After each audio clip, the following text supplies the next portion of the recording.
This is the Power Producers Podcast, where we are refining and redefining the sales game. Rule number one is you have to believe in yourself. You're the only one who doesn't think you belong in this appointment. The prospect has already validated your existence by scheduling time with you. Get it through your head you belong here, go in there, crush it, and close the deal. A place where sales professionals can come to learn from other sales professionals and thought leaders that have mastered their craft. The difference between a good salesperson and a best-in-class salesperson is only 2 minutes. By spending an extra 2 minutes on what you might think is a mundane task in the sales game, you separate yourselves from the pack, you grow your book of business, you close more deals, and you retain your accounts. As well as their peers who are still striving for perfection to achieve their why. I have a wife and 4 kids. Failure is not an option. Real sales professionals, real stories, real results. Are you ready to feel the power? What's up, everybody? Welcome to the Power Producers Podcast, where we are refining and redefining the sales game. And today we have one of my favorite ladies on the planet, and specifically in the insurance industry, Monica Adwani, my friend and partner in Savatel Virtual Professionals. What's up, Monica? What's up, Dave? I'm happy to be here. Thank you for having me. Oh, yeah, absolutely. We were just talking about how horrible the weather has been. And it's crazy. You know, we talked about this on an earlier podcast today, too, but most people don't think about it. You know, they automatically think, oh, man, I bet it's scorching in Florida. It's not like it is everywhere else. I mean, it's not. It's a different kind of hot. Yeah, it's different than it's certainly hotter than it normally is this time of year. But I bet you'd be surprised when I tell you this, that we have never in history recorded a temperature above 99 degrees in Tampa. Really? We get feels like temperature, Yeah. but we don't get the actual temperature. Wow. So it's crazy to think that. But anyhow, before we go on the wild ride, why don't you sort of tell everybody your backstory as to how you got into insurance and what got you to where you are today, and then we'll dive in and just pepper you with a bunch of questions. Oh, my. Okay. Well, They'll be easy. They're softball. well, just like everybody else, insurance to me was by chance. I actually went to school for medical and business management because my mom is a pharmacist. My uncles, I have doctors as uncles. So I went to school for that. And when I moved to Massachusetts about 18 years ago, I came to work at a lab following the degree that I actually got. And then a year into the job, they decided to move to California. So I was jobless, and I applied for the Research Institute for Safety with Liberty Mutual, which was supporting researchers on the insurance space, ergonomics and whatnot.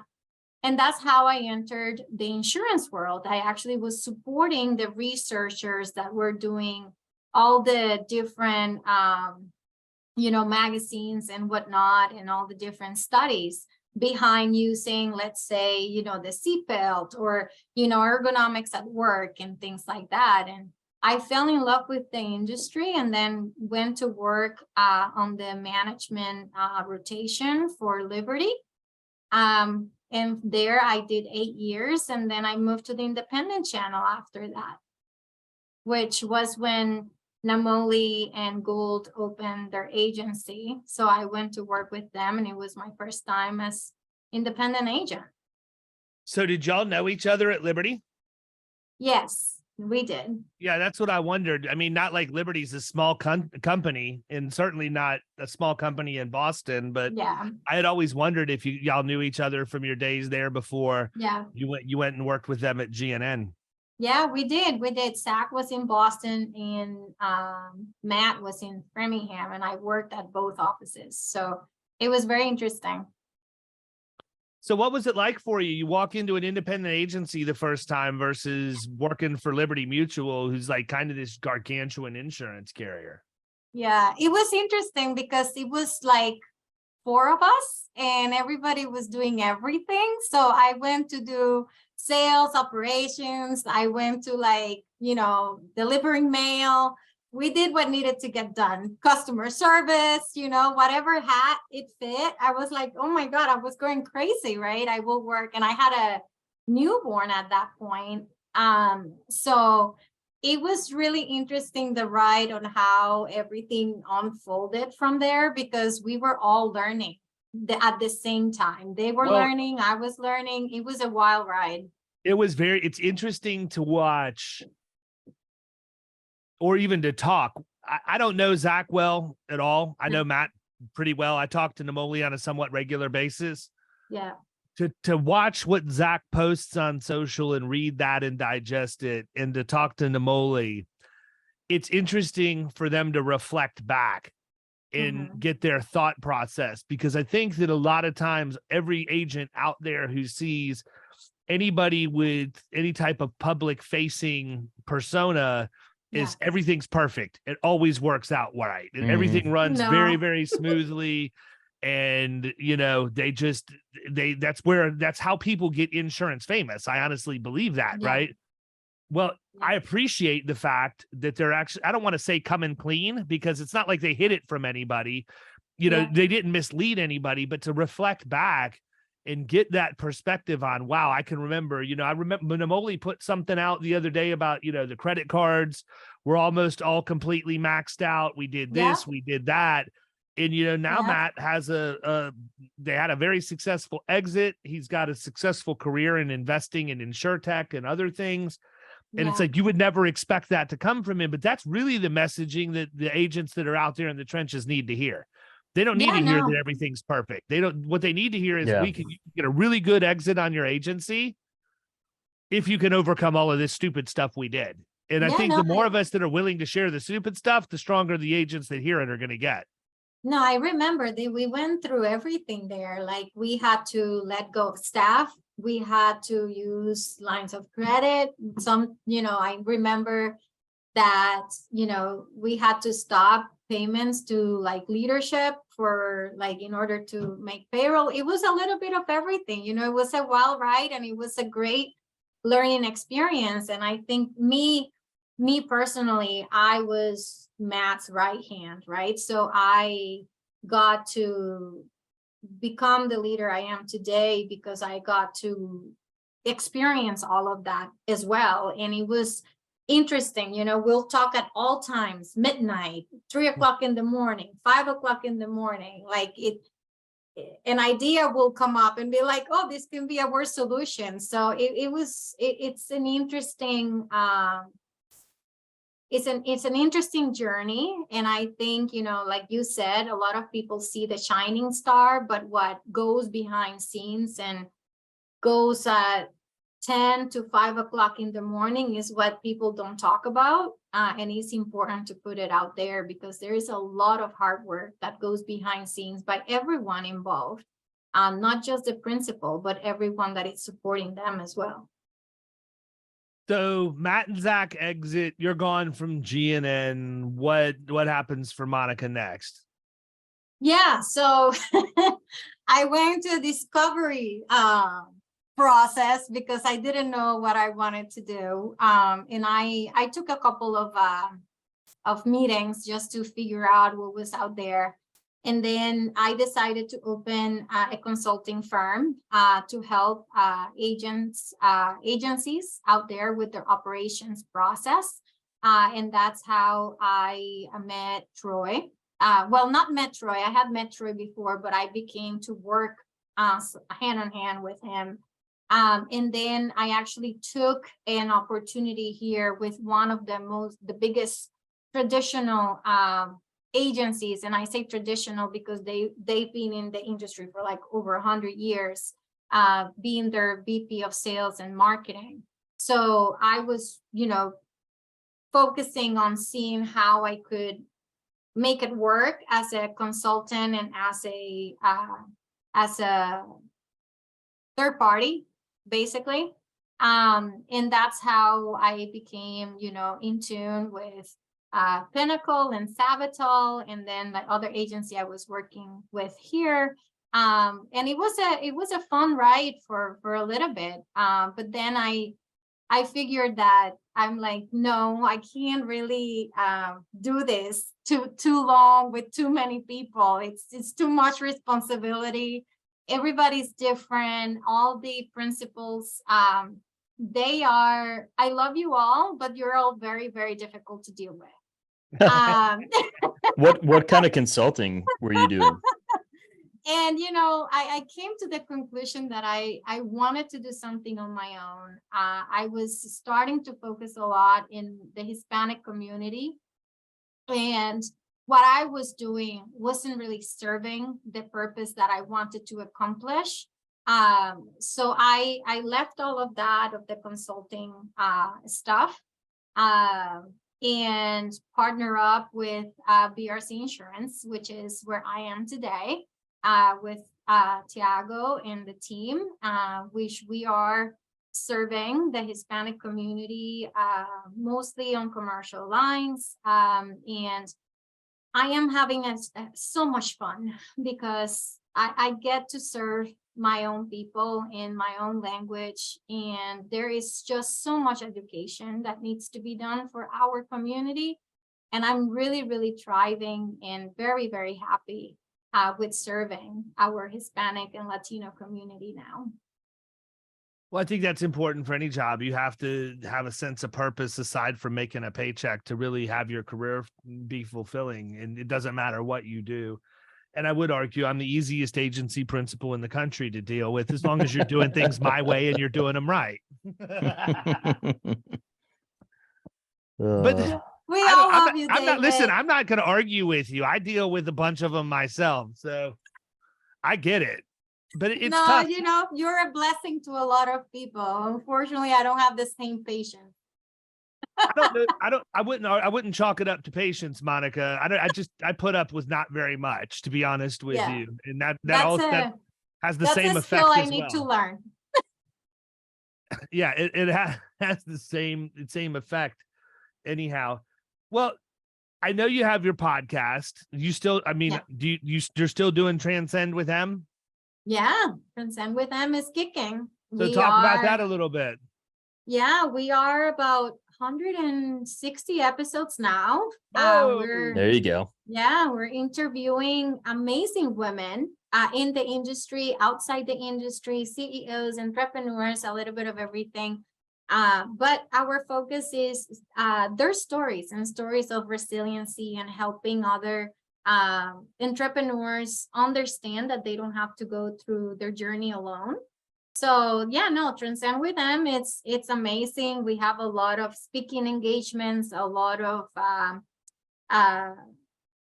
events around the area and around the country. We are actually now on our second book contribution, which is awesome. And no, that's the third job, I guess. You got your hands full. I don't think that I've seen that she's been on your podcast, and so I will make this introduction. But if you want to have a dynamic lady on your podcast that's in the insurance industry, but is a recovering attorney, Crystal Ware is fantastic. She's no, I have not had her. Out of Houston, Texas, and very, very active on LinkedIn, but she would be perfect for your audience. We've had her on twice at least, right? Yeah, well, no, we had her on, and then we did a whole series of shop talks with her too. Right. There you go. 5 or 6 episodes of that because people were so interested in hearing what she had to say. Now, the agency you're at now is completely different than what GNN was like, correct? Very different. So talk about that a little bit. Total opposite. Yeah. Talk about that, because I had the pleasure of hearing Tiago speak out in Phoenix. Yeah. So to tell you that I had to relearn everything that I had learned for the past 16 years, it's an understatement. So it's a very different animal. Nothing that I ever experienced before, of course, because I've only had the pleasure to deal with 3 agencies before coming to BRZ. But basically, we are a technology company that happens to sell insurance. Okay, we are powered by technology. Everything that we do is based on AI and based on delivering the best customer experience that we can to the client. And we do that by selling insurance, right? So it's a very different concept, because everything we do, it's translated to the languages and the preference of the individual. So when it comes to sales, service, and everything we do, right now, our three primary languages are English, Portuguese, and Spanish. So our staff has to be trilingual. Everybody that works for us on the IT side as well has to be trilingual. They need to get their hands dirty on the insurance process. And it is amazing what we can achieve with technology. The thing is for us that we recognize that the human factor will never go away, but what we can enable that human factor to do by utilizing and leveraging technology, it's amazing, because I can have the results that I have because I use technology to our favor. And for being a 5-year-old company with the size that we currently are at, we wouldn't be able to achieve that if it wasn't for the amazing technology team that we have, and is proprietary. So we don't use third parties. Everything is being built internally with us. Are you commercial, personal, both? We're both, but mostly commercial. Okay, gotcha. Yeah. More AI talk after after our last episode that was leaving David and I's head spinning with CJ and all of his AI talk. Yeah, so what we do, we focus on the language. So everything we do starts with the language, which is a little bit of a different way, and I think a very unique way, which no one has tried before. So we lead with the language, and then we follow process based on language. You mean like what language your prospects speak? Is that what you're talking about? Yeah, that is correct. Because every there's language no way we're not going to ask you to get into that more. So yeah, I'm going to need some. Get on down the road. Yeah, so it is very interesting. Every culture is different too. So by speaking their language, understanding their culture, how they buy, how they like to be serviced, the speed of how you can achieve things, all plays an amazing role into succeeding. So everything we do is based on those factors. Gotcha. Virtual professionals. You knew it was going to come up in conversation. We are tied at the hip in that industry. How did you get there?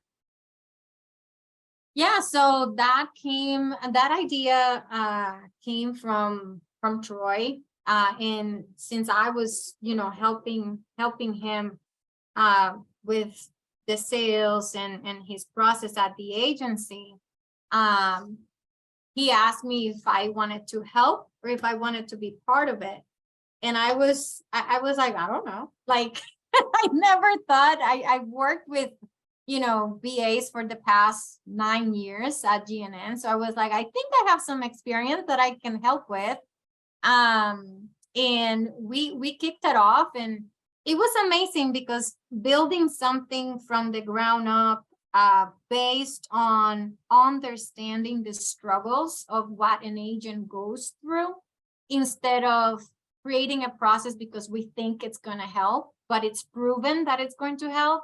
It's a big difference. So it was very amazing and rewarding to be able to get at, Savital off the ground with Troy and the team, just because it was a challenge. It started from zero, and I've never had the opportunity to do that before. So it was a great learning experience and continues to be.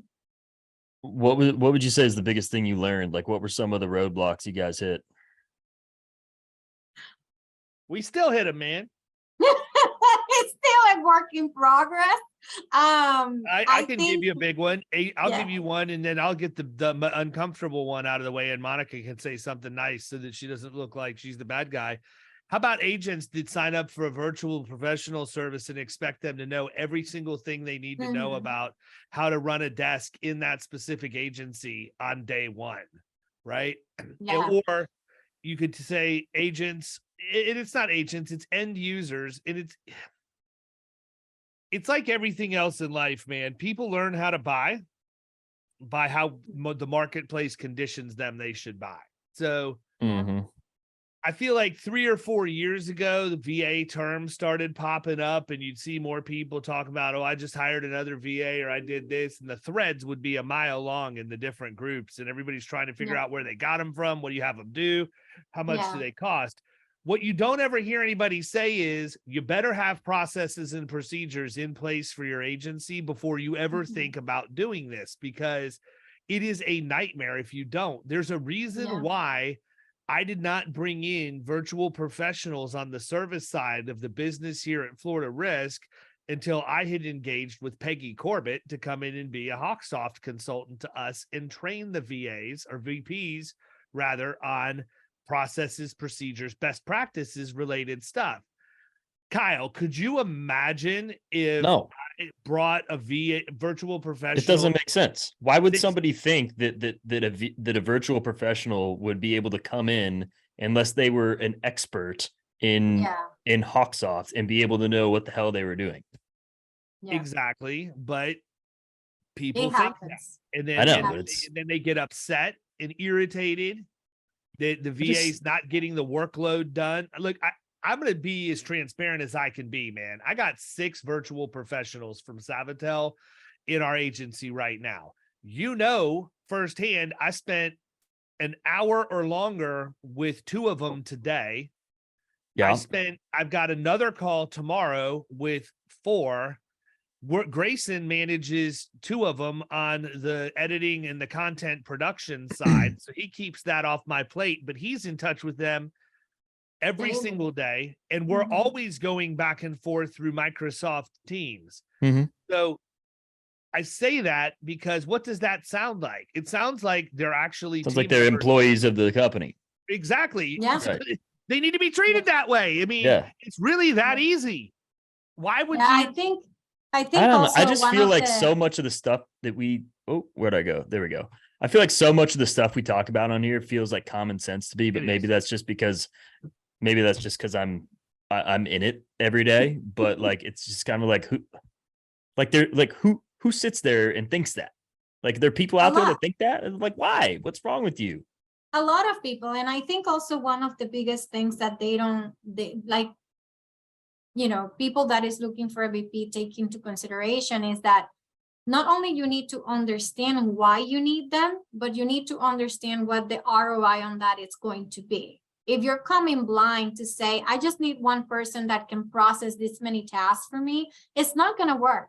It's not going to work, because if you're just expecting for this person to process and process and process without having a goal in mind, or without understanding why they're doing the job, or you understanding why you need that done, it's not going to work, because you're never going to be satisfied with whatever it is that they are doing behind scenes, because the goal is not clear, the ROI is not clear.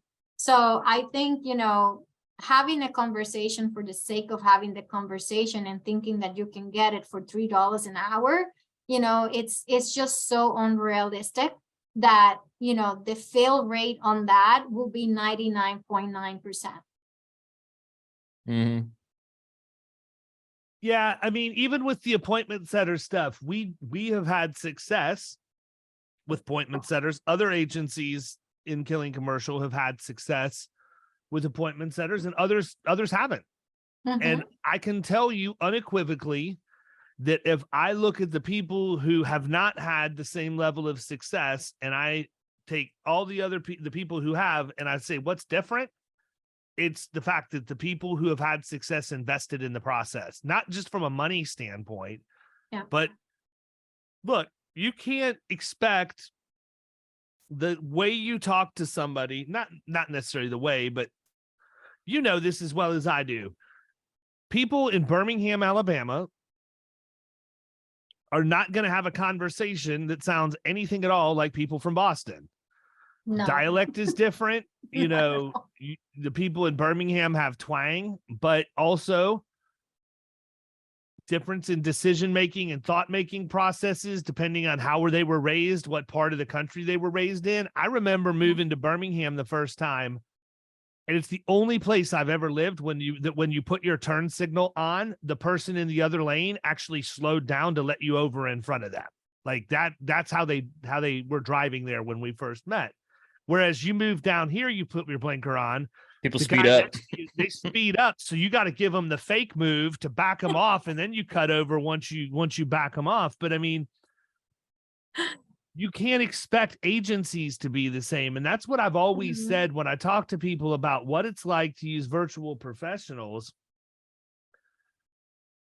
You have to understand that even if they have experience in HawkSoft, even if they have experience in your CRM or whatever else, it doesn't mean they have experience in your agency's instance of HawkSoft and how you have it set up and how it's going to work. And you've got to have the ability to train them on that and show them. And so what we've done, and actually I've done it through the assistance of our virtual professionals, I have to brag on Peggy Corbett for a second.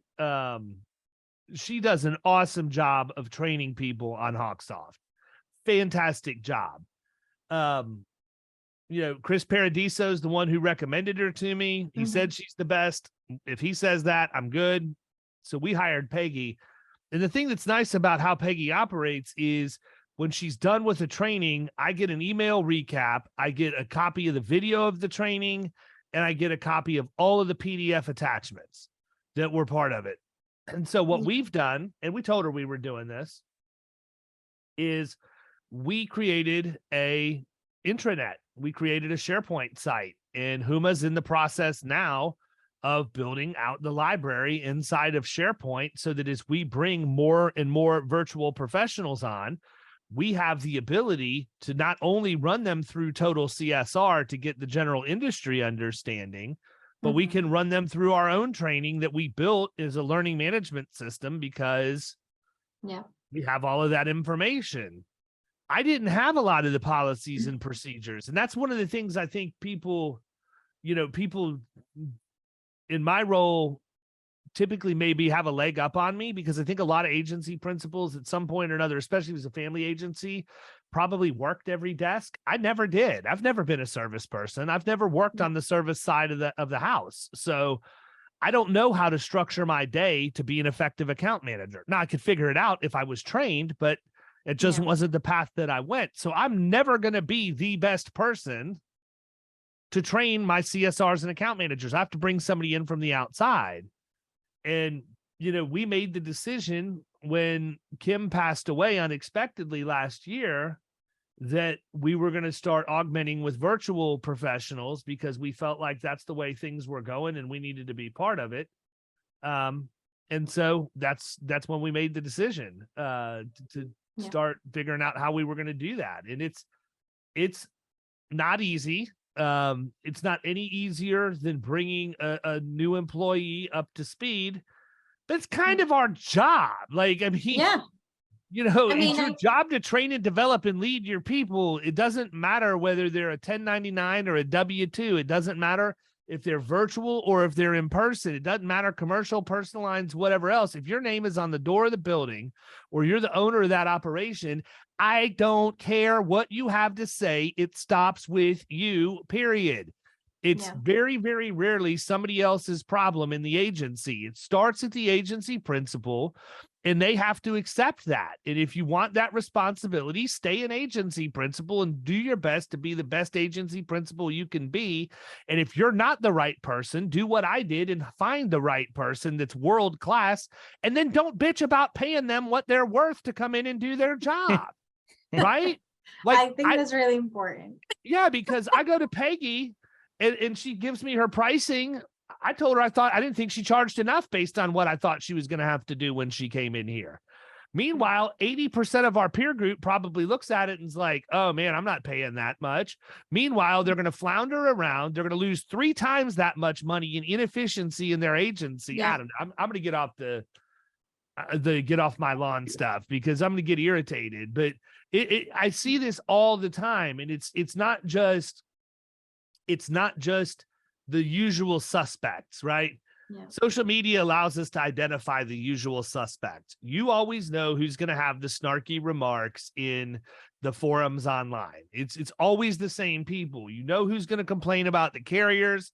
You know who's going to complain about the hard market. You know who's going to ask if you're open on Memorial Day. Like, it's all the same stuff. It's cyclical in there, right? I don't know. I think one of the biggest things I always asked, and for me too, it's like, how am I going to show up for my team? Like, I tell you right now, I hire everyone green in the agency. So I spend, and it's part of my week, that I spend 6 to 7 hours a week training my people in whatever it is that we think it's necessary based on the errors and based on the quality control that we see.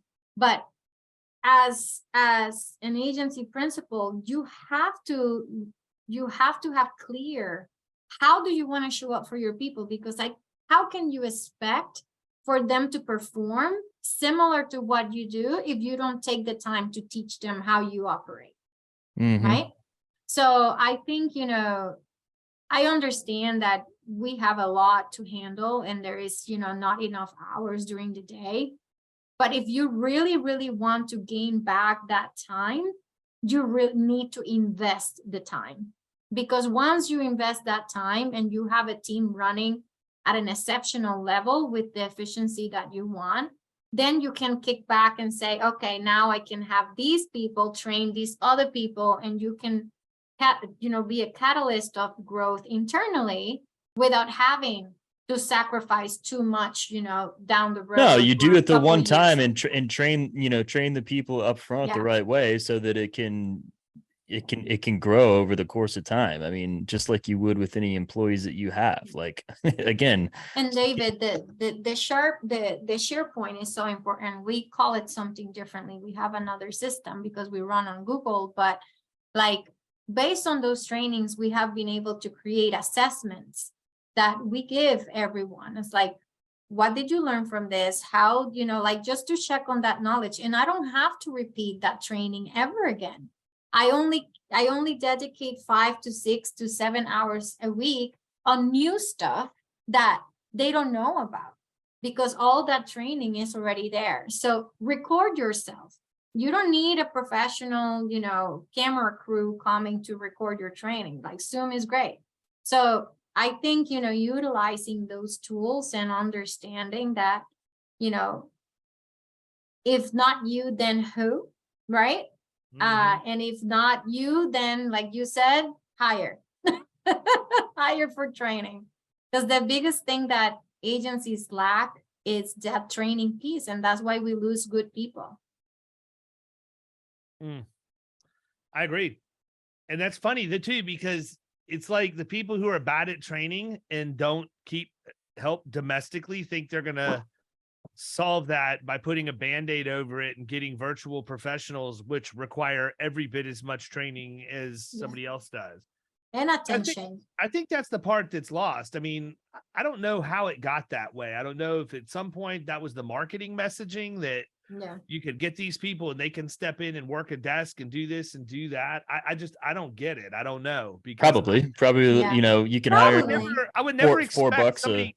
I would never expect to have a job interview with somebody and decide I wanted to move forward with that candidate. And then they show up day number 1 and I'm like, what's up, man? See ya. And they're on their own. That's what I'm saying. It's like, that's why this whole, I'm like, what? There's people who think that? That's weird. Why do you think that? I mean, they can have some knowledge, but like David said earlier, they don't know your agency. They're not going to know anything about your agency or how your agency operates. So it's almost it's very unrealistic that they think that from day one they're gonna know what to do, how to do it, and when to do it. When, oh yeah, they can have some training, let's say on AMS 360, or some, training in QQ, or some training in, single points or Tarmica or some other systems, but they don't know how David runs a quote for commercial. They don't know how Kyle actually does his, let's say, I don't know, Proposals, marketing drops. marketing drops, stuff like that. So they need to spend the time, and the process needs to be there. Mm-hmm. I agree. I don't know. What have we missed? I feel like we've been hammering on this. I don't know, Monica. What do you want to talk about that we haven't talked about yet? I don't know. I don't feel I'm as dynamic being a guest as I am a host. All right, you're the host. Ask me a question. You're the host now. Actually, how's something very controversial right now is the market, right? Like, there are no appointments in the market. And do you feel that there is a very different experience right now for agencies that are focused on personal than those that are focused on commercial? What are your thoughts? I can only answer based on what I see in Florida, because I it's different everywhere. Everybody's facing the hard market to a certain degree. I will tell you, in Florida, it is exponentially harder for personal lines than it is for commercial. I think that so far, and Kyle, you can jump in here too, but what I've seen so far is I've not really seen many clients that have already been within an admitted market that end up getting pushed to excess and surplus lines. I think everybody so far, for me, has stayed with an admitted market. What I've seen more of is those accounts that were already in ENS are getting hammered with rate at renewal, and they're staying in ENS. So I don't really talking about from a property standpoint exclusively, Well, predominantly, right. But I don't see the carriers. For new business, you can still get property with some of the carriers, but it's got to be exactly what they want. That's no different than it's always been here. I don't think that they're taking on the commercial side. I've not seen as many non-renewals going out to people, so that we have to market and shop it. I also don't think that I think that the carriers are just basically trying to hold still for right now. Like they're looking at it and say, I don't want to add, I don't really want to subtract, but we got to make what we have profitable. Now, there are carriers out there that are going to make broad sweeping non-renewals because their appetite has completely changed. I mean, last week, Farmers pulled completely out of Florida, which I never understood why they came in to begin with. I mean, it was just, it seemed odd to me that they were here. But yeah, that's kind of my thoughts. I think that, risk management becomes a much bigger issue. Especially in commercial. I think as the market continues to harden, and even I think we're going to see some things happen in the economy as well that are going to probably not be overly favorable. I think that credit risk becomes a much bigger deal. I think that people who have suppliers need to check the financial strength of their suppliers, because if I'm a contract manufacturer and I buy component parts from somebody who's not financially stable, and then they end up going under, I'm in trouble. I'm gonna have to scramble. I might have jobs that I've already been awarded that were based on very specific bid specifications, and now my unit cost goes up by 20%. What do I do? There's a lot of things. I mean, the hardening market in insurance and the some of the negative things that we've seen happen in the economy, it's creating a bit of a perfect storm of just things that could happen that we don't always think about. That means agents need to be on their toes and know the questions they need to ask. Yeah.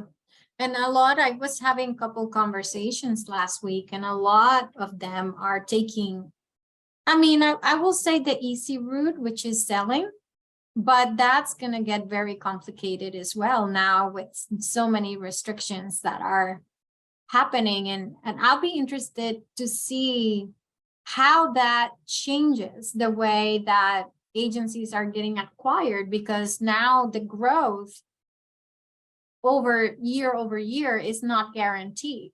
Right. So what are your thoughts on that? Going to be technology based, the ones that are set up more to grow with the technology and have the things in place now. Yeah, but you cannot guarantee the premium growth year over year because no, of you the can't, market. because here's the thing. I listened to, when I was in Dallas speaking last week, one of the top 3 wholesalers in the country had a representative there talking, and I was at a group that is an aggregator. So they were talking in aggregator terms in terms of premium volume and all of that stuff. And they gave them their growth percentage over as part, like the lady that got up was basically introducing me to get up and speak. And so they were delivering information. I'm not going to share it because that would not be kosher for me to talk about an aggregator's numbers when I was in their private meeting.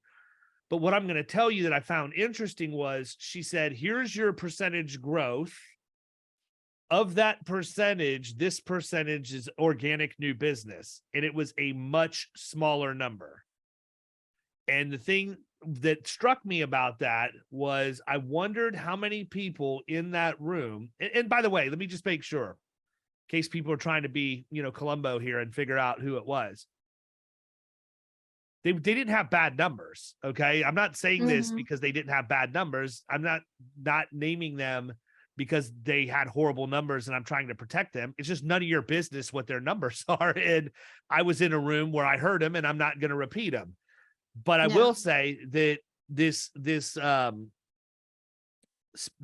person gave the numbers about year over year, a new business growth or a growth of the book, and it was a much smaller number. So I'm going to use a hypothetical.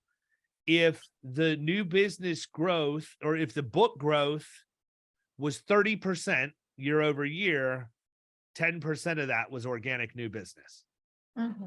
Now, the reason why I think that's interesting is because 20% came just because of rate increases and things like that. So when your rate increases and that stuff is outpacing your ability to go out and organically produce, that is going to feed you a massive problem, because we all know that the rate increases don't just keep coming. At some point, the market softens and the rates start to drop again.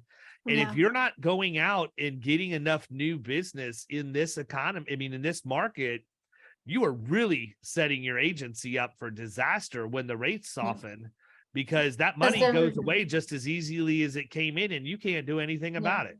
You either have a very, very, very good renewal process, or your turnover on retention is going to eat you alive, because it's just not going to stay.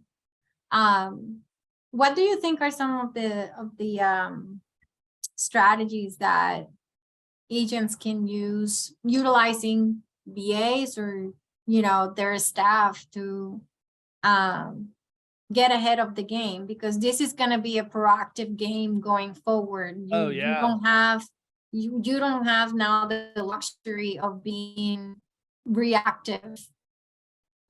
I think that utilizing virtual professionals is certainly one of those things, but you can't just end there. I'm a big fan of what David Watson's building with Risk Advisor, where he now has software that is essentially it's a smart logic form that's replacing the normal intake forms that people have. And I think that that's a genius way, if you pair that with a virtual professional, to give them sort of the rails to stay on, right? Because I would think one of the things that people would be concerned with is whether or not a virtual professional knows the right questions to ask in order to get the right, to get a quote into the system, or get the information into the system and generate a quote. Whereas with Risk Advisor, it's literally laying it all out, question by question, and depending on how you answer, the conditional logic opens up the next thing. I think that is an easy way for every agency out there to navigate this market. I think the other thing they need to do is be proactive and educate your current book. You've got to tell your current book what's going on. If they don't understand what's happening, what are we really doing here? And then the other thing is we need to go ahead and educate our prospects as well. Content marketing should be huge right now because everybody's shopping, but everybody's also looking for answers. So if you have a good content strategy and you have things on Google, I think, when or things out on the internet, when people go to Google to look for the answer to their questions, you want to be the one who pops up. I think the other thing is agents need to understand you can't hide bad news. Like you've got to get out in front of it. I think that, everybody, if you've done your job to educate people, the market's hard and explain why, I think people are going to understand why rates are going up. If they don't, then we didn't do our job. But that also doesn't mean that you can go in with an account that's going to, was paying $20,000 and present $100,000 renewal to that, and expect them to be okay with it. Right.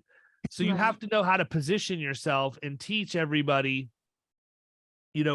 or teach your staff rather, how to deliver that bad news. If I had a $20,000 renewal that's expiring and I have quotes for, 60,000 and 100,000, that person, if I go and lead with the $60,000 quote, they're going to be pissed. They're going to be pissed that it's triple. But if I lead with $100,000 quote, that's 5 times as much and show them how bad the worst case scenario was. But hey, I got great news, man. We actually got you something for 40% less at 60 grand. This is the best I've seen for your class of business in this market. You might actually get a thank you from them. And they'll be ready to bind right away. So I think that the agents that don't have a hard time delivering tough news and a bad message are going to thrive. And the ones that don't have the backbone to do that and they hide behind things are going to end up getting squashed on the street. And I don't, I don't want that to sound hardcore, but it's just the truth. This is the hard markets is when bad excuses come to the surface. It's true. It's true. No, and that example that you just gave is the exact example that we use in our agency. I always tell them, don't present the cheapest or the middle. Always go from the most expensive and work your way down if you need to, because it's the only way to gain the trust of the client and also let them see that there is different possibilities. So I do agree with you on that. And I think that's an excellent way of, having that difficult conversation, because right now, at least here in Massachusetts, I've seen rates going up 45%. It is something I've never seen before. And we are in a state that is expensive as is, which people don't even want to buy. And right now, with the economy as is and a lot of small businesses closing, it is important that we show up proactively for our clients and for the community as well. Yeah. We did the same thing as far as the pitch high, watch and buy type of situation when I was selling office supplies. If somebody said that they were looking for a new printer, the first one I was going to pitch them was a $1,400 LaserJet, and then there would be one in the middle that is probably more suited to their needs, and then there'd be a super cheap one. And then that way they're getting what they need that's going to work for them, and they're seeing that there are other options out there that are far more costly than. Yeah, but I bet you had people buy the top of the line. Absolutely, and it's you did, and it's different than what we're talking about here, but similar concept. Right. No, I did the same thing, when I was selling satellite dishes, because you get down to the end of it and part of what was, the programming package were sold with the dish. So I always started at the $69 a month programming package. I think we had 69, 59 and 39 or something like that. Yeah. And it's like, why not spend the extra $10? You lost a bunch of functionality by the time you got down to the bottom. Yeah. So I always started them at the top, and I never even pitched them the lowest option, because by the time they found out what they lost between the top to the top tier and the secondary tier. Mm-hmm. Now, I'm not going to lie. It was a bunch of dirty old men who wanted nudie movies and they weren't on anything but the top tier. So that's why they went to it. But at the end of the day, you start at the top and you work your way back. It works just the same when you have to deliver bad news. Very few agents are going to have a quote for 100 and a quote for 60 and go try and pitch the 100 and not show the other one. But I think there's a lot out there that want to show the 60 because that's the one they're going to recommend, and they're not going to talk about the journey, not realizing that our clients don't have any idea what our marketing efforts are. We have to talk to them about that. We have to tell them what markets we approached, what feedback we got from underwriting, and all of that stuff. And so that's why I said, 99% of our industry boils down to communication or the lack thereof. It doesn't matter if it's your team, your vendors, your carriers, your prospects, your clients. It's all communication. So focus on being the best communicator that you can be, and you're not going to have any issues with the rest of it. Yep. There you go, man. Awesome. All right, cool. Well, here we go. We've been going about an hour. How do they get a hold of you, Monica? They get a hold of me by calling or LinkedIn, Monica Adwani on LinkedIn, or you can email me at mgadwani@gmail.com. Sweet. There you go. Ladies and gentlemen, she has been Monica Adwani, one of my favorites by far. So Thank glad to you, spend guys. so glad to spend time with you today, Monica. Same here. Thank you for having me, and thank you for being willing to be interviewed. Absolutely. Why not? Right. And by the way, ladies listening to this, if you want to listen to something that will empower you and help you get the most out of yourself, do yourself a favor and download the Transcend with Them podcast. I'm sure you won't be disappointed. Everybody else, we will catch you next time. See ya.